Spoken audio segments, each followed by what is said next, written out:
Recently, I enlisted my girlfriend's help in finding content to review on this channel, or as she puts it, content that I can tear apart. Apparently, I'm rather amusing when I go on a rant, but I digress. The first video that she sent me was titled something to the effect of 7 ways to make your man fear losing you. Now, full disclosure, my assumption was this has got to be one of those TikTok bimbos with fish lips and dragon wings for eyebrows, but lo and behold, it's this guy. Antonio Borrello, butchering the name I'm sure. Antonio is a rather stout-looking young man who probably never missed a meal of Mama's rigatoni. It's not an insult. Ain't nothing wrong with Mama's rigatoni. Now, let's give Antonio a chance to see what the hell he's talking about. 7 ways to make your man fear losing you. Go. First, why is it important for a man to worry about losing you? Well, here's a huge statement that some of you might find controversial. If your man never experiences any fear or worry of losing you, he will never fall deeply in love with you. Let me say it in a different way. If he never worries that you could leave him or that he could lose you, he will never value and appreciate and love you the way that he should. So it's going to be like that. Okay, so as soon as I heard this statement, I went and I looked at the description for his channel. Antonio is making videos for women and only women, and he's doing a good job of it. No harm, no foul. He's found his niche, women that are, how can we put this? Probably inexperienced and easily misled. The idea that a man is not going to fall deeply in love with you unless he fears losing you has got to be, it's got to be top 5, top 3, might be the dumbest thing I've ever heard another man say. Let's put it this way. If you want your man to fall in love with you simply because he fears losing you, or in part because he fears losing you, what you're attracting is a weak man. One of those men that you would call insecure because he's afraid of losing you. You see the circular logic here? Let's move on. Number 1, let go of your anger and stop talking about feeling unappreciated. Okay, this one is difficult to do, but absolutely essential. So let me explain. When you feel like he's taken you for granted or that he doesn't appreciate you, it's natural to feel hurt and even angry about it. And it makes sense that you would want to talk to him about it. And sometimes that's enough to temporarily turn things around. However, if things don't change, continuing to bring up your complaints might actually make things worse. And despite all the conversations, nothing changes. Things just get more difficult between you. It's like he sees you as the one who's always complaining and nagging at him. So you must not bring this topic up again. All right, so number 1 is letting go of the anger and stop talking about your feelings. Stop telling him that you feel unappreciated and taken for granted. Now, this is step number 1 after you were supposed to have already been having these conversations a few times. Now, at no point during this video is Antonio going to talk about anything that has to do with the female's role in the situation. There's no attempt at anything remotely close that might be considered the possibility of maybe thinking about considering the possibility of the woman might have something to do with it. There's no accountability that's coming in this video.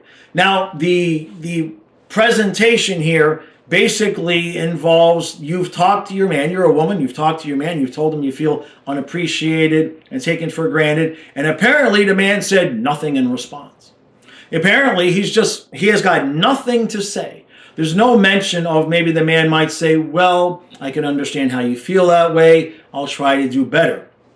There's no mention of, well, now that you mention it, these are some things that I'm disappointed in myself. Maybe it's a two-way street. So we are just led down this road of woman good, talks to the man, and the man says nothing. There's no mention at all of what reason the man might give or might say in terms of why he might have backed off a little bit or he might be feeling a certain way. So right off the bat, we can see the way that this is going to go. Man bad, woman good. Number 2, prioritize your fitness. It's not uncommon for couples in a relationship to put on some extra pounds and make the gym and their personal fitness less of a priority. People get comfortable with one another and place less of an emphasis on being in their best and most attractive physical shape. So if you've gained a few pounds and don't have the same hourglass figure that you had when you met your man, getting back into shape is something that he will certainly notice and appreciate. Number 2 is get in shape, which basically is the first in several suggestions he's going to make, which basically say prepare to leave him. Then do the next tip. Number 3, glamorize your looks. When in a relationship, it's common for people to get so comfortable that they let their appearance fade. If this resonates with you, it's time to start glamorizing the way that you look when you're with him and when you're not with him. So dress well and make sure that your hair and your skin is glowing. And look your best. He's going to notice when other men are paying more attention to you, and that's going to remind him that other men find you attractive. Number 3, I can't believe I'm hearing these words come out of another man's mouth. Glamorize your looks so that he becomes concerned about the attention that you're getting from other men. In other words, purposefully make him jealous. Now let's combine this with the first 2. Stop talking to him.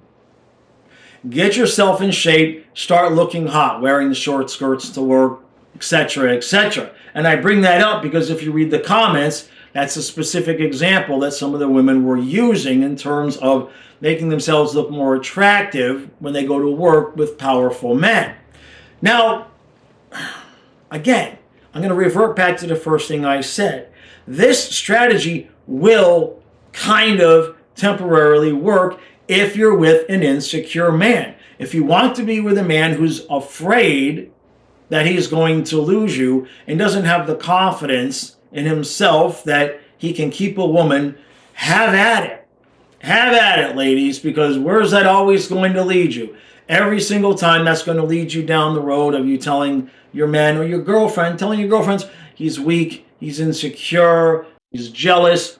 So on one hand, this is something that you complain about in men in terms of their behavior. And on the other hand, Antonio is telling you to make your man feel this way on purpose, supposedly as a way to get him to behave. Let's move on. Number 4, resurrect your social life outside of his. Go out with your friends and have fun again, away from your man. Do something for you. Take up a new hobby or do something that you enjoy.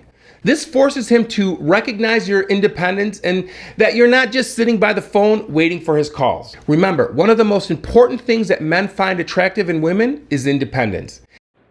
Number 4, Antonio, you got a good gig. I will admit, he has himself a nice little side gig spewing bullshit. Go out with your friends. The advice, women, now is to get hot. Stop talking to him. Get hot and start going out with your friends on a regular basis and make him feel not just jealous of the men that are giving you attention, but now make him feel second best to your friends. Then he says something that just basically made my brain explode, which is that he says, remember, women, one of the things that men find most attractive about you is your independence. I'm not sure. I'm not quite entirely possibly sure, but that might trump the first thing he said about a man not being able to fall in love with you unless he has fear of losing you. Where do we start? Well, we'll just start here. If you have stopped talking to him and you suddenly get hot and start going out with your friends, if you think that that's going to lead to security in your relationship, you might have swallowed some Drano as a baby. Let's move on. Number 5, connect with him on an emotionally intimate level. What I'm saying is that you create a safe space for him to be emotionally intimate. Think back to a time when you felt really close and connected with your partner, or a time when you felt that you could tell your partner your deepest secrets and it would be totally accepted. We all need that deep connection with someone, and those deep and wonderful feelings of intimacy flourish in an atmosphere of safety. We open up when we feel safe. We take risks when we feel safe. So create a safe zone for him to be freely expressive, to be himself. That means being a person who is very accepting and caring and compassionate. When he's connected with you on an emotionally intimate level, he will certainly miss you when he feels disconnected. Number 5. How? How are there women that watch this video and don't just want to smack him upside the head and say, what are you, stupid? So, we've stopped talking to him, right? Stop talking about and complaining about the part where you feel taken for granted. We're just going to ignore anything that the man said in that conversation because he just was a dummy there, right? He just was completely mute. He had nothing to say in return. So stop talking to him. Get hot.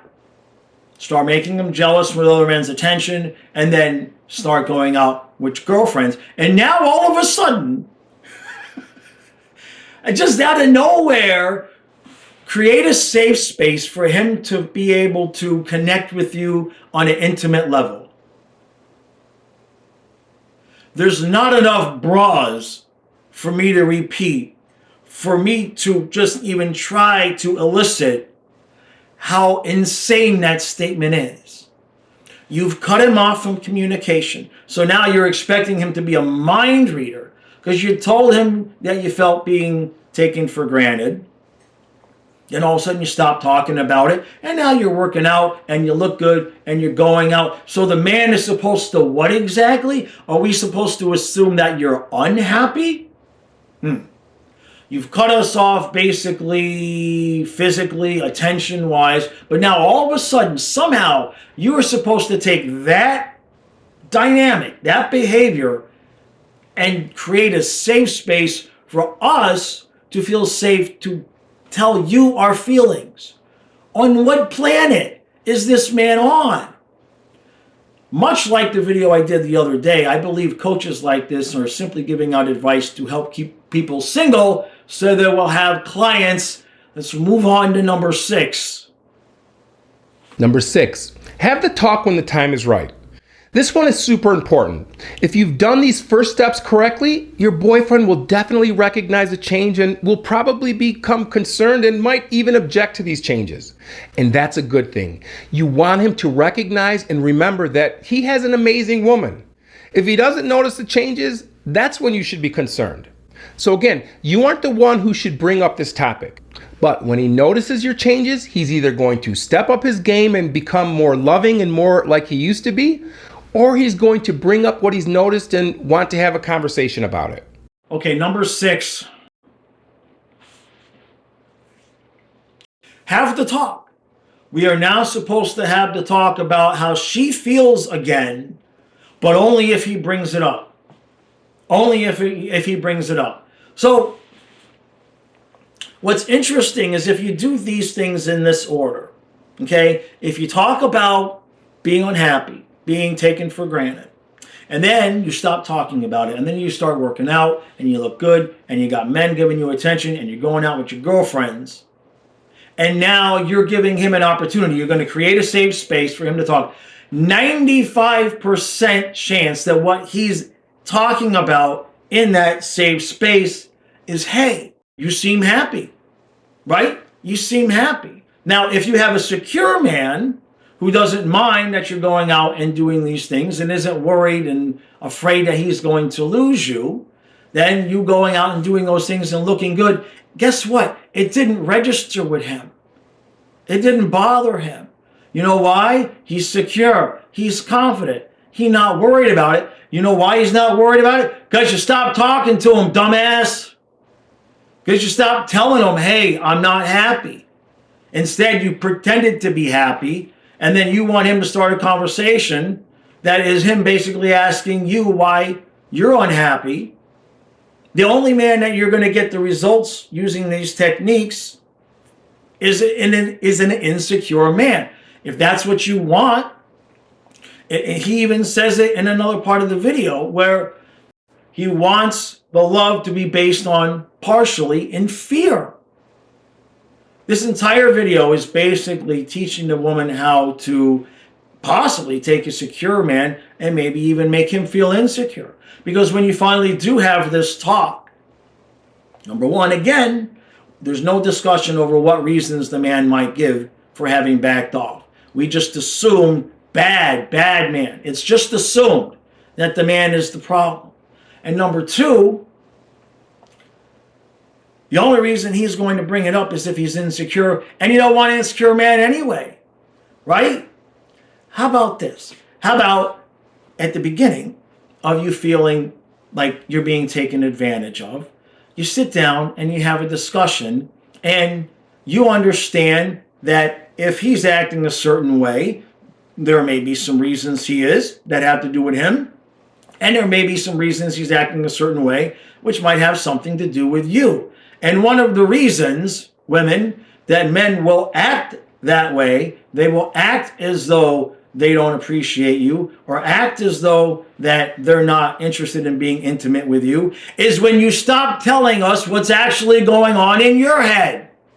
So you've already screwed up your entire relationship by just listening to number one. As soon as you make the decision, you know what? I'm going to stop telling him how I feel, and I'm just going to act out and do my own thing. What do you think is going to happen? What's going to happen? Number 7, which is don't be afraid to walk away. That was his number 7. I'm not even going to play the clip. Don't be afraid to walk away. Well, of course you're not afraid to walk away. You already been preparing to walk away, and you set the emotional tone for it. The first thing is stop talking to him, stop telling him how you feel. Then all of a sudden you're supposed to get him jealous, then create a space for him to start telling you how he feels. Well, what if he says? What if he says, hey, I don't like the attention you're getting from other men? What are you going to do then? What are you going to do? Is he supposed to be okay with that? If you want him to be a secure man and have him be okay with you wearing the short skirts to work, then he's not going to fall in love with you because he's afraid of losing you. If you want an insecure man, then he's not going to be okay with you wearing the short skirts to work, at which point, when you have the conversation, he's going to say, hey, I don't like that you're wearing the short skirts to work. At which point, what are you going to do? Call him insecure. You created it. You purposefully created the insecure man by following these steps. You created your own monster, and what are you going to do? You're going to follow number 7, which is what? Well, I'm hot now. I got a good friend group. There's this guy looking at me at work. I think I'll leave. You did it to yourself. You stopped talking to the man. You completely left him out in the dark, making him just kind of have guesswork. He thought you were happy. You stopped talking about being unhappy. You got into shape. You're taking care of yourself. You're going out with your friends. If he's not bothered by that, what's the problem? What's the problem? Because it sounds to me like you took him for granted.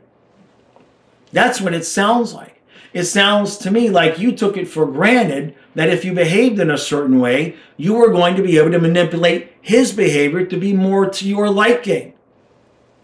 And instead of paying attention to what he probably said in the initial conversation, you went and did this. Because I guarantee you, at least half, if not 3/4 of the men, when you initially sat them down and they said, hey, or you said, hey, I'm feeling a certain way. I'm feeling like you don't do this anymore, or you don't do this, or you don't do this. I guarantee you that man had a list of things that he had done recently that are very similar, if not the exact things that the woman is sitting there complaining about he never does anymore. Because this goes both ways. This goes both ways. I've seen it 100 times. Sometimes in a relationship, we just don't recognize the things that the other person's doing for us. And that goes both for men and women. This video that he did was more about, obviously, men and, men a certain way, women a certain way. But it goes both ways. Many times, this has happened to me, it's happened to my friends, it's happened to clients, where the woman is saying, well, you don't do this, and you don't do this, and you don't do this. And the man has a list of, I actually did that last week, and actually 2 nights ago I did this thing, and this other thing, remember last 2, and he's got a list of things that he's actually been doing. A lot of the times, the feeling that a woman gets of being taken for granted is an insecurity in her own self. It can go both ways, and if you're both insecure, this is not the way to handle it. This is not the way to handle it. If the man is not showing you the attention you feel you deserve, and you're going to go and do things that are going to purposefully try to make him feel insecure, why even waste your time? Why even waste your time? The only thing that you're doing by following this list is getting hot and getting ready to leave him before you do. So I'm not quite sure who's listening to Antonio's advice. He's got 1.2 something million subscribers, so he must be doing something right. But in case of this video, this was bad advice. Women, jealousy is not the way to a man's heart. Oh my God. Cook him some rigatoni. That might do a better job.